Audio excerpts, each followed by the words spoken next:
காணலாம் என்றதும் இந்த உலகை விட்டு கடந்து போனார்கள். ஆனாலும் கர்த்தர் நம்மை ஏதோ நோக்கத்தோடு இம்மட்டும் சுதந்திரமை பாதுகாத்து வருகிறார். எத்தனையோ பேர் நேரத்திலும் படுக்கையில் பட்டிருக்கிறார்கள், மருத்துவமனைகளிலும் வீடுகளிலும். ஆனாலும் கர்த்தர் நம்மை சுதந்திரமாக பாதுகாத்து வந்திருக்கிறார். அதற்காக நாம் கர்த்தருக்கு நன்றி சொல்ல வேண்டும். இப்பொழுது நாம் ஒரு சங்கீதத்தை தியானிக்க இருக்கிறோம். சங்கீதம் 15 சின்ன சங்கீதம் முறை முறையாக வாசிக்கலாம். சங்கீதம் 15.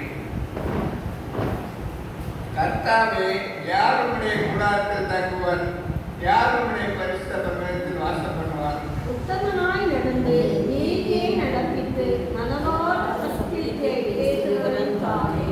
அவன் தன் நாவினால் புறம்புறாமலும் தன் தோழனுக்கு தீங்கு செய்யாமலும் தன் அயலான் மேல் சொல்லப்பட்டு நிந்தையான பேச்சை எடுக்காமலும் இருக்கிறான்.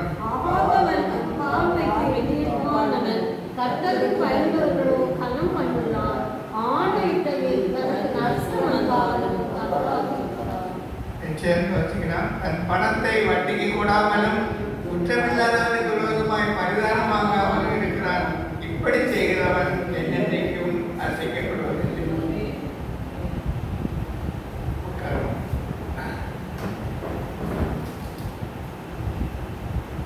இந்த முதல் வருஷத்திலேயே சங்கீதக்காரன் வந்து 2 கேள்வி கேட்கணும். என்ன கேள்வி?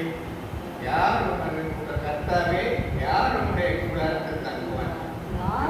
2வது கேள்வி, யார் உன்னுடைய பரிசுத்த பர்வதத்தில் வாசம் பண்ணுவான்? அதாவது தாவீதின் சங்கீதம் என்று சொல்லப்பட்டிருக்கிறது.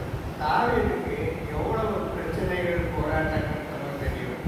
ஒரு பக்கம் அவனுடைய சொந்த மகன் அப்சலோம் அவனை எப்படியாவது கொல்ல வேண்டும் என்று, கொலை செய்ய வேண்டும் என்று முயற்சிக்கிறார். அடுத்த பக்கம் சவுல் ராஜா அவனை துரத்தி வருகிறார். இந்த சூழ்நிலையிலும் தாவீது என்ன செய்கிறார்? அவர் தன்னுடைய பரலோக தேவனை நோக்கி பார்க்கிறார். அதாவது கேள்வி கேட்கிறார், யார் உனக்கு கூடாரத்தில் தங்குவான்? யார் உன்னுடைய பரிசுத்த பர்வதத்தில் வாசம் பண்ணுவான்? அது சங்கீதம் 24 தாவீது பார்க்கிறார். அதுல இந்த யார் உன்னுடைய பரிசுத்த பர்வதத்தில் ஏறுவான்னு நினைக்கும். 24 சங்கீதம் 24 3ஆம் வசனத்தை பார்க்குமானால், யார் கர்த்தருடைய பர்வதத்தில் ஏறுவார்? யார் அவருடைய பரிசுத்த ஸ்தலத்தில் வைத்திருப்பார்? அதே கேட்கலாம். திரும்ப அந்த சங்கீதங்களையும் கேட்காது. சங்கீதங்கள் எதுக்கு பைபிள்ல வச்சிருக்குன்னா, நம்முடைய வாழ்க்கையில கடத்திக்க வேண்டியது. எப்படி சங்கீதம் வந்து நம்ம பைபிள்ல நடுப்பாகத்துல இருக்கோ, அது மாதிரி நம்ம வாழ்க்கையிலும் நடுப்பகுதியில சங்கீதம் முக்கியம் வகிக்கிறது. பல சந்தர்ப்பங்கள்ல பாடப்பட்ட சங்கீதம் இஸ்ரேல் ஜனங்கள் அதிகமா இந்த அவங்க ஆராதனைகளை இந்த சங்கீதத்தை வகிச்சுட்டு வந்தாங்க. சங்கீதத்துல 120 135 134 15 சங்கீதங்கள் வந்து ஆரோகண சங்கீதம் என்று கொடுக்கப்பட்டிருக்கிறது. ஆரோகணம் என்றால் ஏறுதல் என்று அர்த்தம். அதாவது எருசலேம் தேவாலயத்தில் படிகளின் மீது பெண்கள் பகுதியை தாண்டி ஆண்கள் பகுதிக்கு போகும்போது அவர்கள் அந்த பாட்டை பாடி சங்கீதங்களை பாடிக்கொண்டே ஏறி போவார்களாம். அதே போல் மலைகளில் ஏறும்போதும் இந்த பாட்டை பாடிக்கொண்டு போவார்கள். அதான் ஆரோகண சங்கீதம் என்று சொல்லப்பட்டுள்ளது. பலவிதமான சூழ்நிலைகளில் பலவிதமான சங்கீதங்கள் பாடப்பட்டுள்ளது. இதுல 3 காரியங்கள். முதலாவது செய்ய வேண்டிய 3 காரியங்களை பற்றி குறிப்பிடப்பட்டுள்ளது. அது என்ன?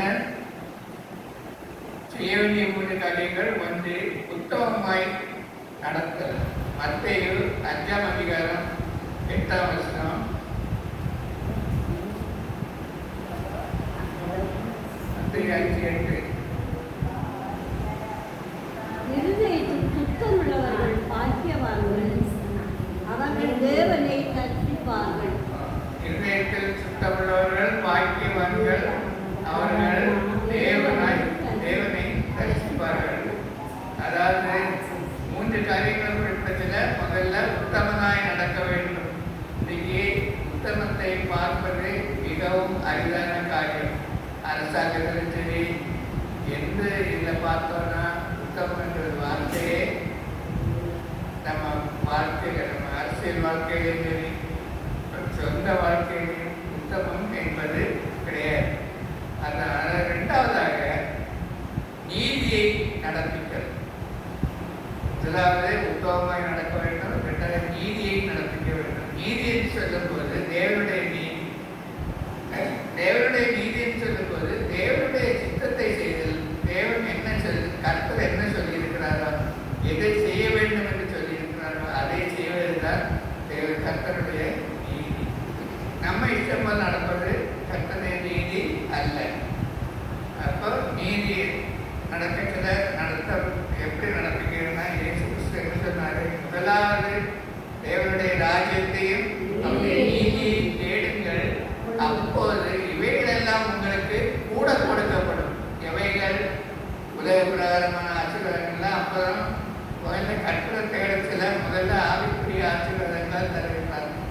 அதன் பிறகு நாம் ஐயோ நான் என்ன செய்வேன், எனக்கு இவ்வளவு கடன் இருக்கு, இவ்வளவு பிரச்சனை இருக்கு, என் பிள்ளை வேலைக்கு, என் மகளுக்கு கல்யாணம் ஆகி, இந்த மாதிரி பல பிரச்சனைகளும் இருக்கு சொல்லிடும்.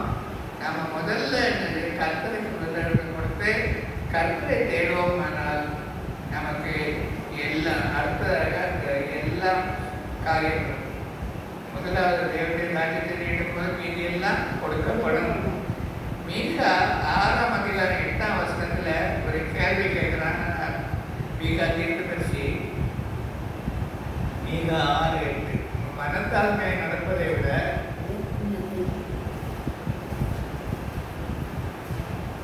மீகா 6:8 மனுஷனை நன்மை நிறைந்த அவர் உனக்கு அறிவித்திருக்கிறார்.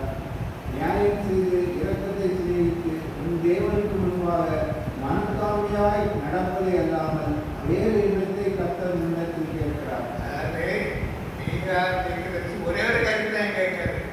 கர்த்தர் மனத்தாழ்மை நடப்பதை விட வேறு எதை கேட்கிறார்? மனத்தாழ்மை இருந்தாலே போக வேண்டிய உலகத்தில் நம்ம பல பிரச்சனைகள் மாறிடும். நம்ம வாழ்க்கையில பல பிரச்சனைகள் மாறுவதற்கு காரணம் இந்த மனத்தாழ்மை, தாழ்மை இல்லாதது.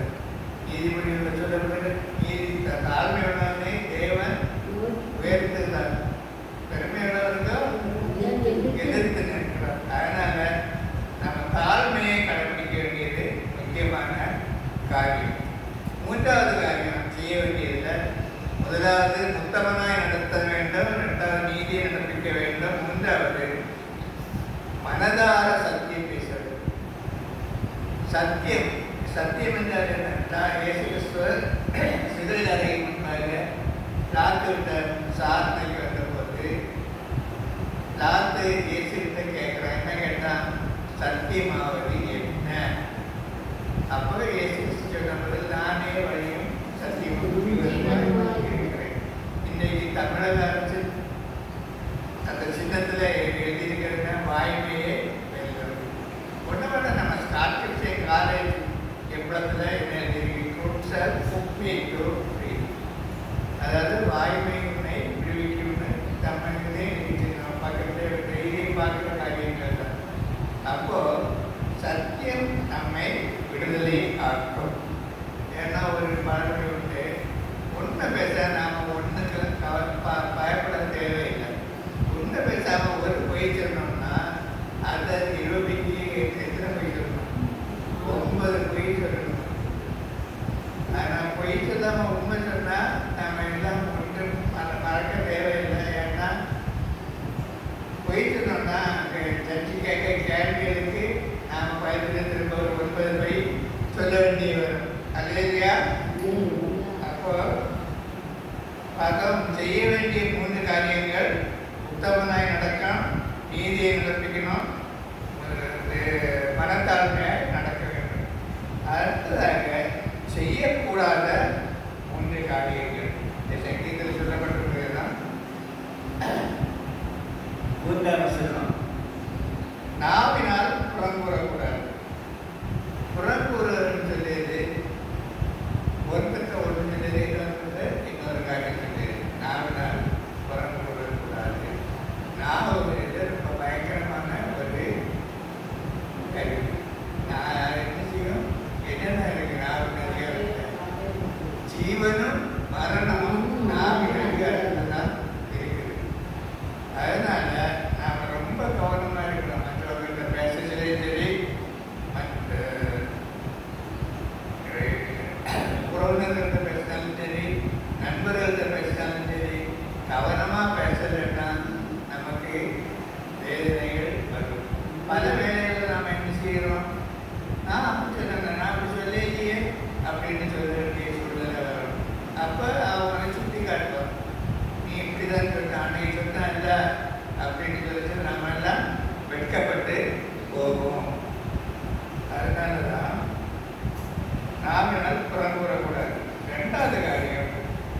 செய்யக்கூடாதது தோழனுக்கு தீங்கு செய்யாமல் இருக்க வேண்டும். தோழனுக்கு தீங்கு செய்யாமல் இருக்க வேண்டும். ஒரு கதை நாம என்ன படிச்சிருக்கோம், பள்ளிக்கூடத்தில் படிக்கிற 2 நண்பர்கள், இணைப்பிரியாத நண்பர்கள் தான் காட்டில் போனாங்க. போச்சு என்ன வந்தது, இதில் கரடி வந்தது. ரொம்ப இனிமே ஃப்ரெண்ட்ஸு. ஆனால் ஒருத்தன் என்ன செய்தான், அவன் கெடுகிட்ட போட்டு நான் தப்பிக்கணும் சொல்லி இவன் என்ன செய்தான், மரத்துக்கு மேலே ஏறிட்டான். அவனை அடுத்தவனுக்கு மறையாட தெரியாது. கரடி பக்கத்தில் வந்தாச்சு. அவன் யோசிச்சுட்டு என்னடா செய்யுது அப்படின்னு. அப்போ உடனே இந்த மரத்துல மேலே ஏறி இருந்தான்ல, அவன் ஏறி இருந்தான், கொப்பு ஒடிஞ்சு போச்சு. ஒடிஞ்ச உடனே சடச்சடா கீழே விட்டான். உடனே என்ன விட்டாத பிடி அப்படின்னு சொன்னான். உடனே கரடி போயிட்டோ இவன் என்னமோ மேலே சாடுக போது இருக்கு அப்படின்னு பயந்து ஓடிச்சான். இதில் கருத்து என்னன்னா, தோழனுக்கு அவன் தீங்கு செய்ய நினைச்சான். அவனை வேணா கரடி அடிச்சுட்டு போட்டு நான் தப்புனா போதும் அப்படின்னு நினைச்சான். அதுதான் தெளிவாக செய்யறதுக்கு சொல்லியிருக்கு, தோழனுக்கு தீங்கு செய்யக்கூடாது. 3வது காரியம், அடுத்தவரை பழித்து பேசக்கூடாது. இன்றைக்கு நம்ம ரொம்ப கவனமாக இருக்க வேண்டிய ஒரு விஷயம் தான். ஏன்னா நாம் அடுத்தவரை ரொம்ப துச்சமாக பேசுவோம். இது எவ்வளோ உதவி செய்திருப்பாங்க, நமக்கு ஆபத்தில் உதவி செய்திருப்பாங்க, நமக்கு தலைமுறை காரியமாக இருக்கு அந்த டைம்லாம் உதவி செய்திருப்பாங்க. நாம் என்ன செய்வோம், அந்த எல்லாம் மறந்து அவனை நேரடியாக தாக்கி பேசுவோம். அதெல்லாம் தேவனுக்கு பிரியமில்லாத காரியங்கள். அதாவது இந்த சங்கீதத்தை வந்து ஆராய்ஞர்கள் எப்படி பாடுவாங்கன்னா, ஆச்சாரியர்கள் 2 பிரிவாக பிரிச்சுருவாங்க. ஒருத்தர் வந்து முதல் வருஷத்தை வாசிப்பார். முதல் வருஷத்தை சொல்லி துதிப்பார். கர்த்தாவே யாருடைய கூடாரத்தை தக்குவான், யாருடைய பரிசுத்தப்படுவதில் வாசம் பண்ணுவான். ஒன்று அடுத்த ஆச்சாரியம் பண்ணுவான், உத்தமனாய் நடந்து நீதி நடப்பிட்டு மனதான சத்தியத்தை பேசுவாங்க. அப்படி சில சங்கீதங்கள் இருக்குது. அதெல்லாம் 2 பிரிவாக ஆராதனைகளில் உபயோகிக்கப்பட்ட சங்கீதம். இயேசு கிறிஸ்துவோட என்னன்னா, சங்கீதத்தை வேறுபோல் காட்டுகிறார் பல இடங்களில். சங்கீதம் அது தாவீது சங்கீதத்திலே பார்க்கலாம், நிறைய சங்கீதங்கள்லாம் பார்க்கலாம். சங்கீதம் தான் நம்ம வாழ்க்கைக்கு மத்தி. நம்ம சங்கீதங்களை படிக்கணும். சங்கீதத்தை ஏதோ ஏன்னா நம்ம வாசிக்கையில் அர்த்தம் இல்லை. 23ஆம் சங்கீதம் உதாரணமாக எடுத்துட்டோம்னா, கர்த்தரை மேய்ப்பராய் இருக்கிறார் நாம் தாழ்ச்சியடைன்னு சொன்னதுதான். கர்த்தர் சொன்னால் சொன்னதுதான். கர்த்தர் என் மேய்ப்பராய் இருக்கிறார்னு தாவீது சொல்லலாம். ஏன்னா தாவீதுக்கு மேய்ப்பன் பற்றி ரொம்ப தெரியும். தாவீது மேய்ப்பனா இருந்தவன். மேய்ப்பனின் குணநலன்கள் என்ன? ஆடுகளை பாதுகாப்பது. சில ஆடுகளை சொல்லியது கேட்காது. அதுக்கு நம்ம கையில் என்ன வச்சிருப்போம், கோலும் அடி. கோல் வந்து வளர்த்துருக்கோம், மரத்து கிளையில வச்சு அதுக்கு ஆகாரம் கொடுக்குது. அடி எதிர்க்கணும் தெரியுமா? எதிர்க்கிற காடு மனைகளை மாத்திரம் அடிக்க இல்லை. சில ஆடுகள் சொல்லொலி இல்லாமல் போகும். இந்த வெள்ளாடு இருக்க அது மேம்படுத்தினதை கேட்காது.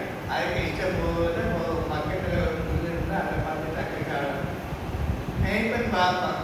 இது சரிப்பட்டு வரான்னு சொல்லி காலை அடித்து ஒடிச்சு போடும். அதுக்கு தான் தண்ணி வச்சுட்டு அதோட விட்டுவாங்க. அச்சுட்டு போட்டு விட மாட்டேன். அதுக்கப்புறம் அது காயம் கேட்கும். அது எண்ணெய் போட்டு கொடுப்போம். அதுதான் மேய்ப்பனின் கோல்னு சொல்லி கோலும் தனியும் மேய்ச்சி. ஆனால் செம்மறி ஆட்டு ஒன்று இருக்கேன். அது செய்யும். மேய்ப்பனின் தான் போகும். அது அங்கேங்க போடாது. அதனால தான் மத்திய 25ஆம் அதிகாரம் இதில் பார்க்கல கர்த்தர் என்ன செய்வார், நியாயத்திற்குனால ஜனங்களை 2 பிரிவாக பிரிப்பார். வலது பக்கத்தில் செம்மறியாடுகளை பார்த்து சொல்றாரு,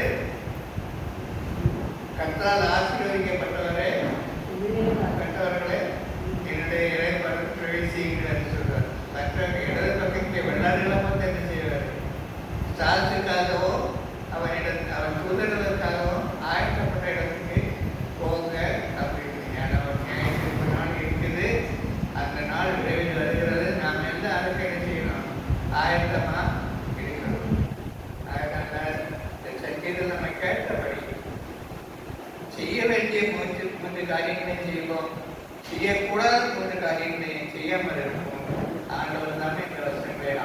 தருவாராக. ஆமென். எங்கள் அன்பின் பரமாதையான இந்த நல்ல வேலைக்காக நன்றியோடு துதிக்கிறோம்ப்பா, ஸ்தோத்திரிக்கிறோம். கர்த்தாவே, யாரும் கூடாரத்தில் தங்குவான், யாருடைய பரிசுத்த பர்வதத்தில் எதிர்பார்த்து தாவீது அதை கேட்டது போல் ஆண்டவரே, நாங்கள் கூட ஆண்டவரே, தேவனுக்கு தந்த இந்த காலங்களில் உபயோகித்த ஆண்டவரே, உங்கள் சாட்சியை கேட்க வச்சிருக்க ஆண்டவரே, ஒவ்வொரு செய்யக்கூடாத நாட்காலம் வருவதை சொல்லிட்டேன். அந்த நாட்காலம் வருவதற்கு முன்பாக பகல்காலம் வரும்போதே உங்களுடைய கிருபையை பெற்றுக்கொள்ள